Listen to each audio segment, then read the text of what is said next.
אני מתכבדת להזמין לבמה את האיש שהקים לפני 7 שנים תנועת סטודנטים קטנה, אך למעשה הקים מפעל שלם של ציונות. אקטיבית ולא מתפשרת, עקשנית ולא מוותרת, נחושה ולא נוטשת, אמיתית ולא מתחסדת. האיש רונן שובל.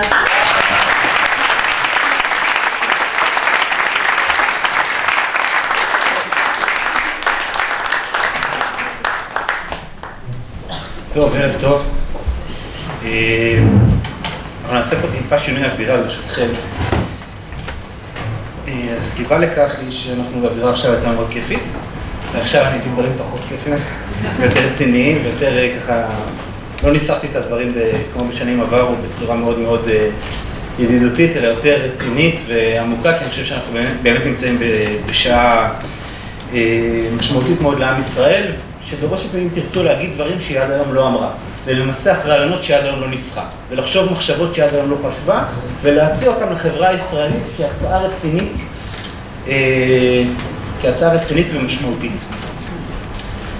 אז באמת כל מה שאנחנו רואים, אני רוצה להתחיל את הדברים שלי ולהגיד שכל מה שאנחנו נמצאים פה כרגע זה בזכות האנשים הנפלאים שעשו את הערב הזה ועושים פה את השנה הזאת, ושאתמול בערב ראיתי את גיא אבני פעיל הציוני, אני פשוט התפוצצתי מצחוק. אז גיא, באמת לפני 7 שנים, אני הייתי הפעיל הציוני שעושה 50 אירועים בשנה, לא יודע אם עשיתי 50. והיום שאני רואה את זה, אז יש לי מילה אחת שהיא נחת מהתנועה, אבל מצד אחד אחרי הנחת של התנועה אני מבין את האתגר שעוד אנחנו נמצאים מולו, ואני רוצה לדבר היום על האתגר הזה ברשותכם.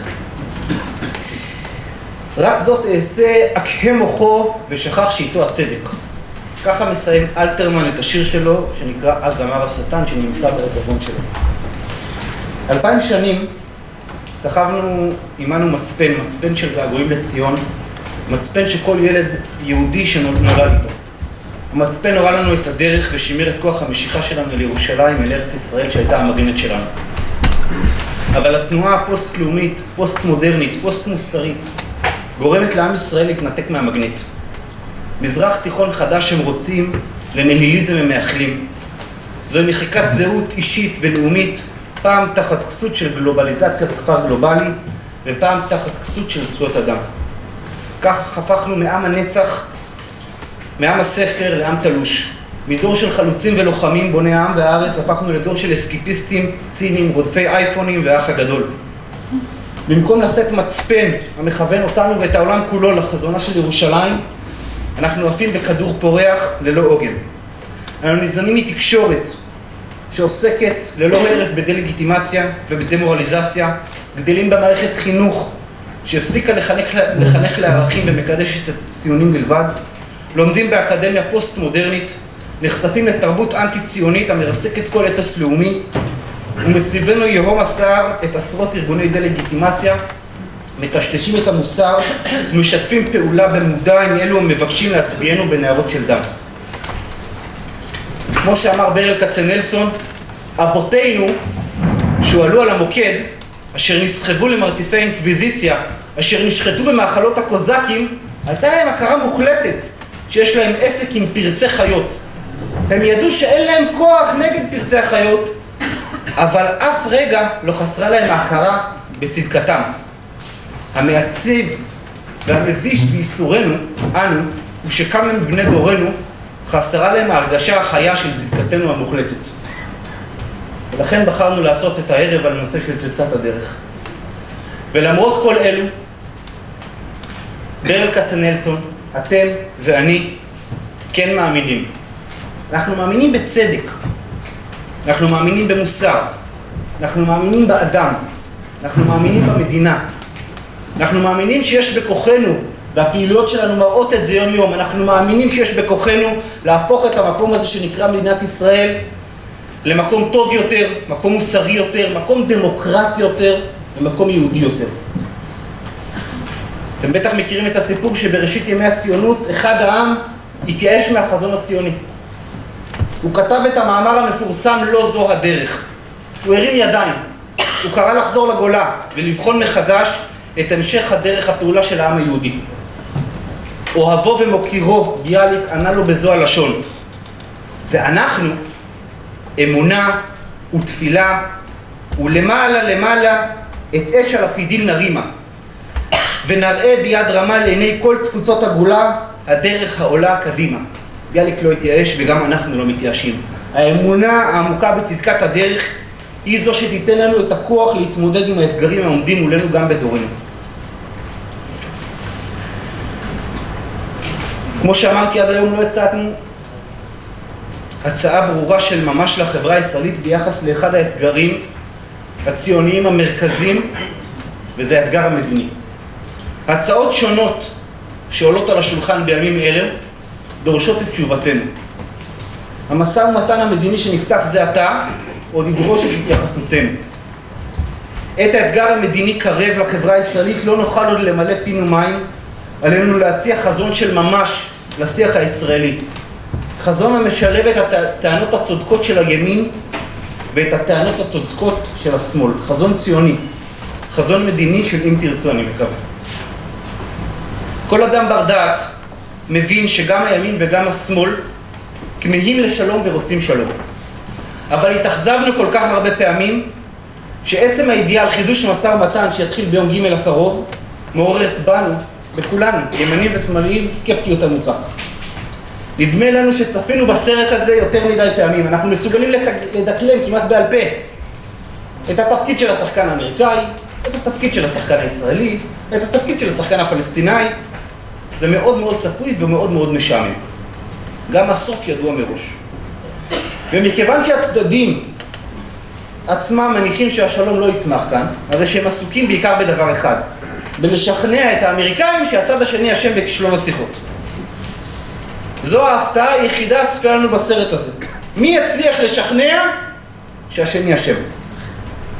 ומכיוון שנשיא הצד הפלסטיני עשה את הדוקטורט שלו בנושא הקשרים בין הנאצים להנהגת התנועה הציונית, שם טען אבו מאזן שהתנועה הציונית שיתפה פעולה עם הנאצים בהשמדת העם היהודי, מי שלא יודע, כן? אז די ברור שהדוקטור לשקרים לא ייקח אחריות במקרה שהאחריות תהיה עליו. מדוע בעצם יש להניח שהסרט הזה, סרט המשא ומתן הזה, יסתיים בדיוק כמו קודמיו? משום שהרעיונות הבסיסיים נותרו אותם רעיונות בסיסיים. זה אותו מתווה של אוסלו זכור לרע. קודם כל אנחנו עובדים על עצמנו ומספרים לכולם שזה משא ומתן בלי תנאים מוקדמים. ואנחנו כמובן, בגלל שזה בלי תנאים מוקדמים, אנחנו משחררים מחבלים עם דם על הידיים. וזה בלי תנאים מוקדמים. איך אנחנו יכולים בכלל לצפות שמשהו שמתחיל בצורה כל כך חכמה יצא ממנו משהו ישר? אם יש מישהו שבאמת חושב שהפלסטינאים יסכימו להכיר במדינת ישראל כמדינה יהודית, או יסכימו לוותר על זכות השיבה, או חושב שאנחנו נסכים לחלוקת ירושלים, או חי בלה-לה-לנד.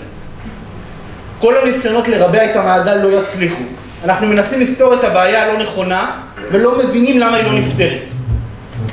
חכמי אוסלו מנסים לפתור את בעיית הכיבוש, אבל הבעיה במזרח התיכון ובעולם החופשי היא בעיה אחרת לגמרי. לא הכיבוש הוא הבעיה, האסלאם הפונדמנטליסטי הוא הבעיה. התיאולוגיה הפוליטית המוסלמית לא יכולה ולא מוכנה להכיר בריבונות יהודית בשום חלק של ארץ ישראל. מה לעשות? ליהודה ושומרון הגענו רק בשנת 67, אבל ארגון שחרור פלסטין הוקם ב-64, והפתח ב-59, ומלחמת העצמאות הייתה ב-48, ורצח יהודים על ידי מוסלמים, ככה בשביל הפן, היה בפרעות של 36 ו-39 ו-29 ו-21 ב-1920. מכיוון שמקור הסכסוך הוא לא הכיבוש של האסלאם הפונדמנטליסטי, גם תומכי שלום עכשיו, הרציניים ביותר, לא מוכנים לעשות את מה שצריך בשביל להשיג שלום עכשיו, וזה להתאסלם. אם רוצים שלום עכשיו ברצינות, אז זה הדרך היחידה להתאסלם. וגם אז צריך לחשוב טוב אם רוצים להיות שיעים וסונים, כי גם הם יש נטייה לרצוח אחר את השני. למה לא מתאסלמים? משום שהם מבינים ששלום, להבדיל ממה שסיפרו לנו, הוא לא מטרה, הוא אמצעי. שלום הוא אמצעי לשגשוגו של העם היהודי, ואין משמעות לשלום בלי שמירה על זהות לאומית. ומתוך כך אני רוצה לשאול מה אנחנו צריכים לעשות ביום שאחרי השיחות. בשנים האחרונות התפכח הציבור הישראלי משני חלומות שהיוו מעין אידיאולוגיות על. הסכם אוסלו הוביל להתנפצות חלום ארץ ישראל השלמה. וכישלון אוסלו, ההתנתקות והחורף האסלאמי הובילו להתעוררות מהזיית המזרח התיכון החדש.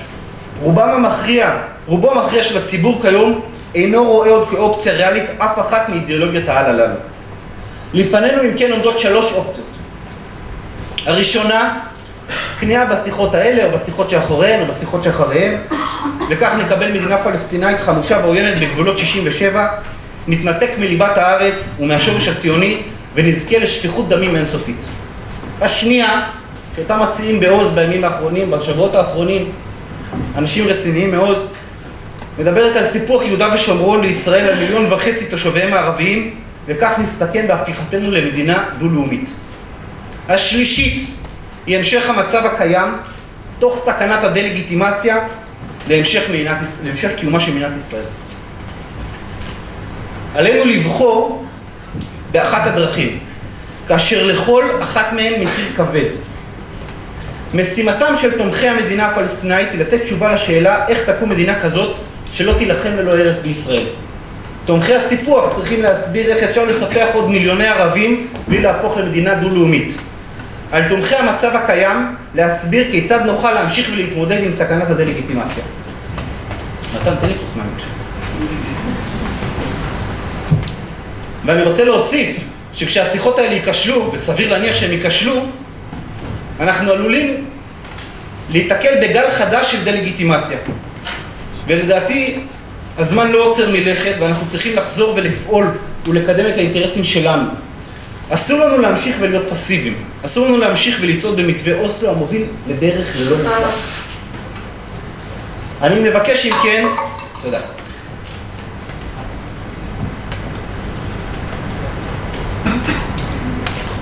אני מבקש אם כן להציע אפשרות בה נוכל להמשיך ולצעוד בדרך השלישית.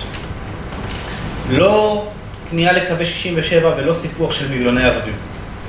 תוך יצירת מדיניות חד צדדית שתקטין באופן משמעותי את סכנת הדלגיטימציה הפנימית והחיצונית. הרעיון מבקש לשקלל את אילוצי הדמוגרפיה ואילוצי הגיאוגרפיה. אך מעל הכל הוא שם בראש סדר היום את שאלת הצדק ההיסטורי, המוסרי והמשפטי.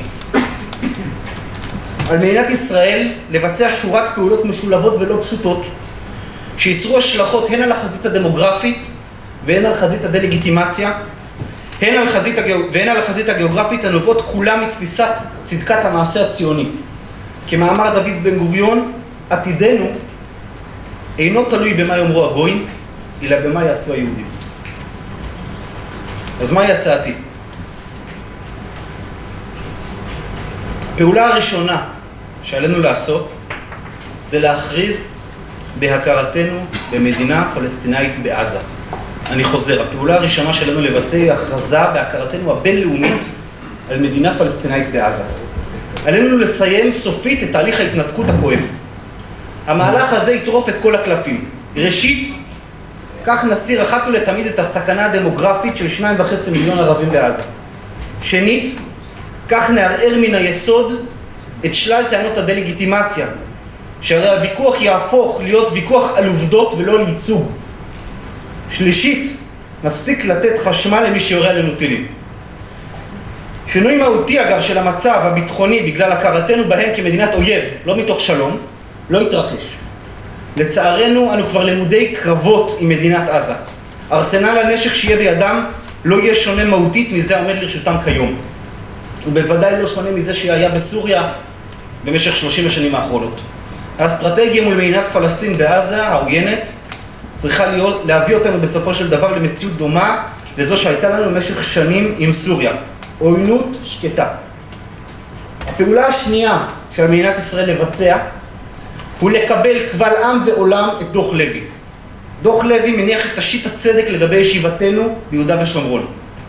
העמדה האירופאית והאמריקאית אומרת באופן עקבי מזה עשרות שנים שכל ההתנחלויות הן בלתי חוקיות, וזה כולל גם את שכונות ירושלים ואת יישובי רמת הגולן והרובע היהודי, משרד המשפטים והכותל המערבי. כולם לא חוקיים בעיני האירופאים והאמריקאים. אבל זה לא בגלל שהעולם כולו נגדנו הם לא חוקיים. קודם כל זה בגלל שאנחנו אף פעם לא טרחנו להגיד לעולם משהו אחר. העולם אומר שההתנחלויות לא חוקיות, קודם כל כי ישראל לא אומרת שהן חוקיות. למה שהעולם יקבל את ההתנחלויות אפילו אם ממשלת ישראל מסרבת לאמץ את דוח לוי? הגיע הזמן לומר בקול רם וברור, לא כבשנו, ההתנחלויות חוקיות, האדמה הזו שלנו.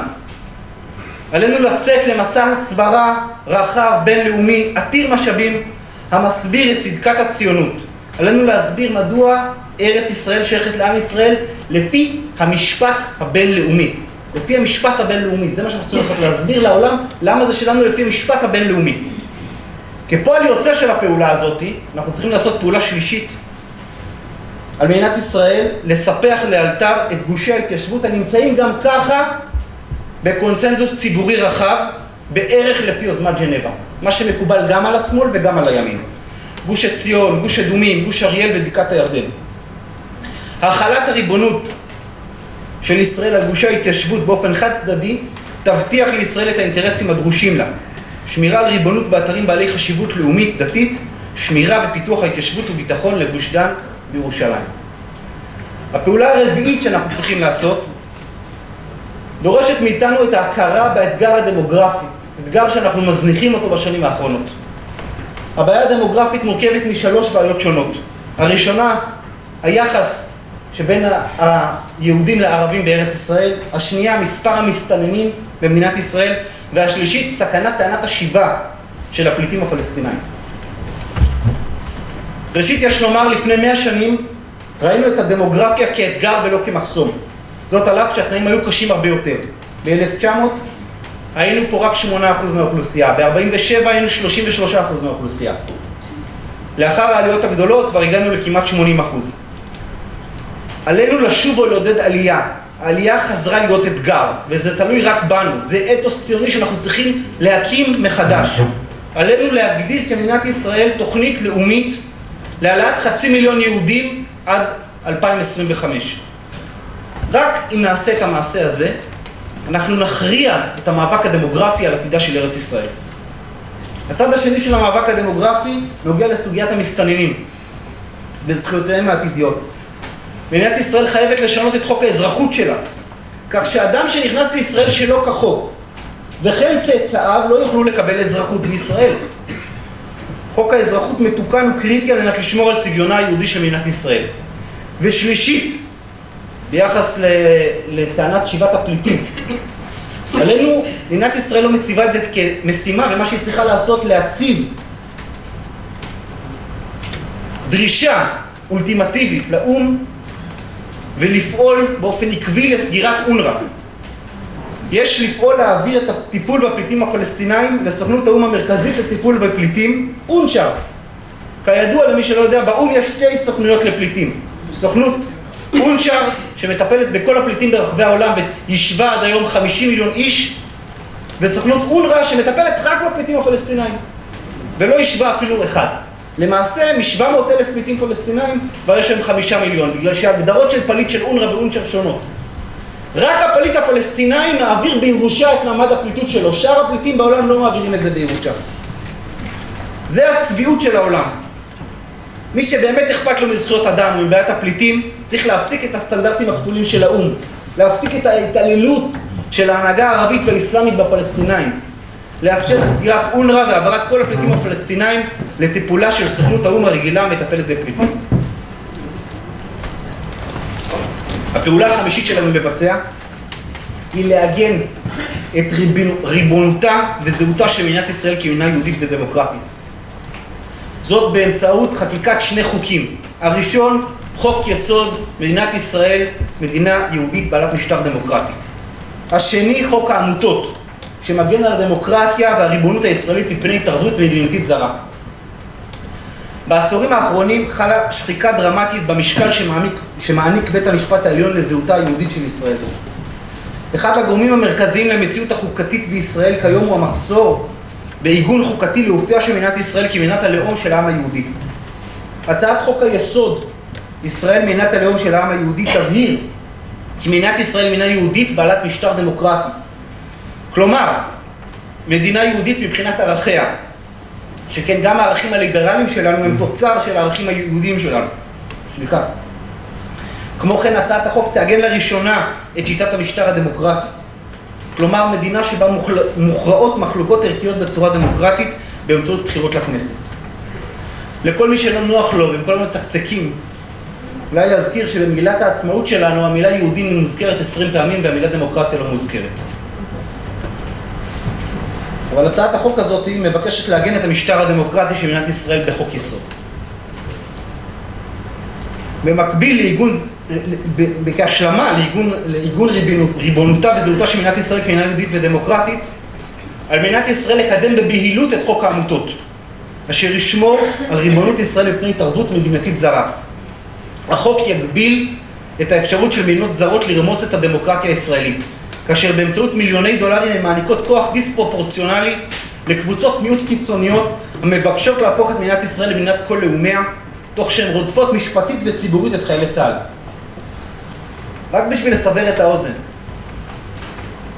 ממשלת בריטניה מממנת פה ארגון שנקרא שוברים שתיקה, שמתעסק בלהעמיד לדין בכירים ישראלים וחיילי צה"ל. היעלה לדעת שמדינת ישראל תממן בבריטניה ארגון שפועל להעמיד לדין את טוני בלר? ממשלת ספרד מממנת את בצלם. היעלה לדעת שמדינת ישראל תקים בספרד ארגון שיקרא לעצמאות קטלוניה? זו התערבות מדינתית זרה נותנים כוח ביטוי עצום באמצעות מיליוני דולרים לקבוצות מיעוט שלא מייצגות אף אחד, וזה פוגע בדמוקרטיה הישראלית. מדינת ישראל חייבת להפסיק את הטירוף הזה. הפעולה השישית שעלינו לבצע היא להקים חזית בינלאומית למען הליברליזם וזכויות אנשים בעולם המוסלמי. כאמור, הסכסוך בינינו לבין הפלסטינאים הוא לא סכסוך על שטח. זה סכסוך שהוא רק חזית אחת ממאבק עולמי רחב יותר ועמוק יותר, סכסוך שבין האסלאם הפונדמנטליסטי לבין המערב. אסור שמציאות העגומה הזו של האסלאם הפונדמנטליסטי הטוטליטרי תחסל את הלהט שלנו ואת התקווה שלנו ואת האמונה שלנו בשלום. אסור לנו להרים ידיים בפני הטוטליטריזם. השלום הוא חזון יהודי מאז ימי ישעיהו ואנחנו לא נוותר עליו. ומי שלא רוצה לוותר עליו, אסור לו שייתן לאסלאם הפונדמנטליסטי לנצח. מי שבאמת רוצה לקדם שלום, מה שמוטל עליו לעשות זה לעזור ככל יכולתו לזרמים המתונים באסלאם להשמיע את קולם. עלינו לקדם ארגוני נשים וארגוני זכויות אדם בעולם המוסלמי, ובעיקר עלינו לעזור להפיץ ערכים ליברליים. עלינו לתקן את המציאות העגומה לפיה נאסר על נשים לנהוג בערב הסעודית. לא רק מתוך דאגה למצבם האומלל של עשרות מיליוני נשים אסלאמיות, אלא בעיקר משום שזה הדבר האמיתי היחידי שיכול להביא לשלום אמת. רק כאשר התרבות הפוליטית במדינות האסלאם תדע להתייחס לאנשים אצלם בבית כבני אדם, יש שביב של סיכוי שהם יוכלו לראות באויב הציוני גם בני אדם. אם הם לא יראו בנשים שלהם בבית בני אדם, הם לא יוכלו לראות בנו בני אדם. שותפות ערכית היא המפתח לשלום. נכון, זה יעד רחוק, יעד שדורש מאיתנו אורך רוח, ויתור על רעיונות הבאים מסוג שלום עכשיו, שלא ישרוד דקה, לטובת שלום אחר כך שיחזיק שנות דור. אבל זהו המפתח האמיתי היחידי לשלום במזרח התיכון. הפעולה השביעית והאחרונה שעלינו לבצע היא בעיקרה במישור הפנימי, ונוגעת ליחסנו לירושלים.